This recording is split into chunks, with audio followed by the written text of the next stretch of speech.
O presidente Lula com o microfone na mão é mais perigoso que um psicopata bêbado com uma arma de fogo na mão. Ele resolveu falar. E não acredite nessa bobagem da macroeconomia. Quem saiu, que estuda há 30 anos economia, ouvindo o presidente da República que macroeconomia, do qual eu fui professor de macro 1, macro 2, economia internacional, de que isso é bobagem. Continua. Olhe para a microeconomia desse país, sem desprezar macro. Mas é na microeconomia que a gente vai salvar esse país. Alguém tem que dizer, presidente Lula, que micro e macro são complementares, são concorrentes. Dizer que a macro não importa, o que interessa é a micro, é mais ou menos que dizer o seguinte: o motor do carro não interessa, só a roda tá bom. Se o presidente realmente tivesse preocupado com a microeconomia, ele estaria preocupado com a competitividade das empresas, com a carga tributária asfixiante. Ele teria reprovado 7,5% de aumento da contribuição dos MEIs, que segue o aumento do salário mínimo, e ele se preocuparia com o excesso de burocracia no Brasil. 62% das empresas no Brasil não chegam aos 5 anos. Esta é a microeconomia que salvaria o país. Eu também tenho que dizer para o presidente que quando o macro está desajustado, inflação alta, juro alto, gasto público alto e dívida alta, não tem microeconomia que dê jeito. Aí ele continua. É importante lembrar que quando eu deixei a presidência, a economia crescia 7,5%. De lá para cá, ela nunca mais cresceu acima de 3%.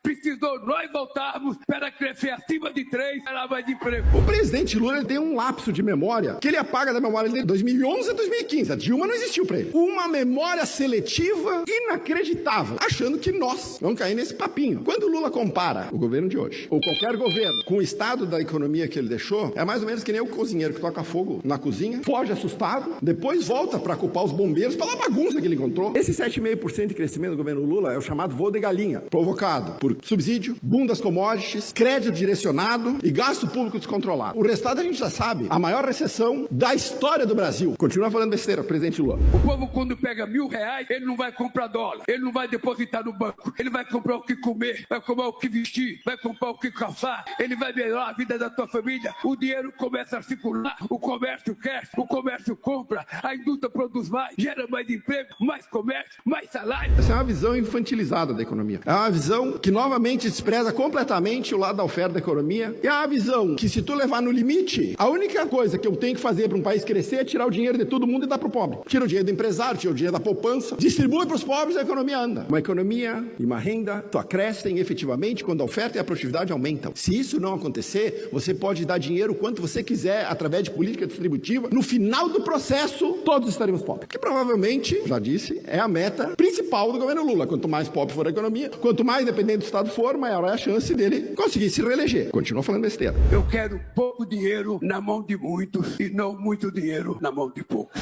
O presidente Lula já falou essa besteira aqui, mais de uma vez. Pouco dinheiro na mão de muitos, até onde eu saiba, é pobreza disseminada. Ele é um raciocínio típico de regime socialista, que acha melhor distribuir a riqueza do que criar. Segue essa cartilha que deu errado no mundo inteiro e a gente vai ver o resultado. Repete e repete e repete como um mantra de quem efetivamente não sabe do que está falando. Nós não precisamos de um Estado Robin Hood. Nós precisamos de uma política econômica que faça com que a oferta nesse país volte a crescer de maneira consistente. E não é com regulação do tipo data de validade para cada ovo que a galinha botar que isso vai acontecer. Não é com regulação, não é com mais imposto, não é com carga tributária, não é com a CLT, não é com medidas populistas. O presidente Lula continua. Eu sei o que é R$100 na mão de um pobre e sei o que é 1 milhão na mão do rico. R$100 na mão do pobre, ele vai, consome, morreu a riqueza. Gerou mais nada. O capital concentrado permite investimento, inovação, geração de emprego. E isso aqui a gente resume de cara a visão econômica do presidente Lula. Crescimento baseado no consumo é crescimento de curto prazo. Eu vou no mercado, gasto R$100 e acabou. O crescimento real é o crescimento de médio e longo prazo, baseado na oferta. E para crescimento da oferta, sabe o que eu preciso ter? Poupança. Eu preciso ter poupança. Eu preciso ter mercado de capitais. Eu preciso ter juro baixo. Eu preciso ter um ambiente de negócio favorável ao empreendedor. Nada disso tem com esse governo. Finalmente, o presidente Lula mostrou a verdadeira face dele: populista, demagogo, oportunista, desinformado, irresponsável e anticapitalista. Alguém avisa o presidente Lula que economia não é feitiçaria. Não é com terraplanismo econômico que nós vamos mudar o Brasil. É com conhecimento e responsabilidade.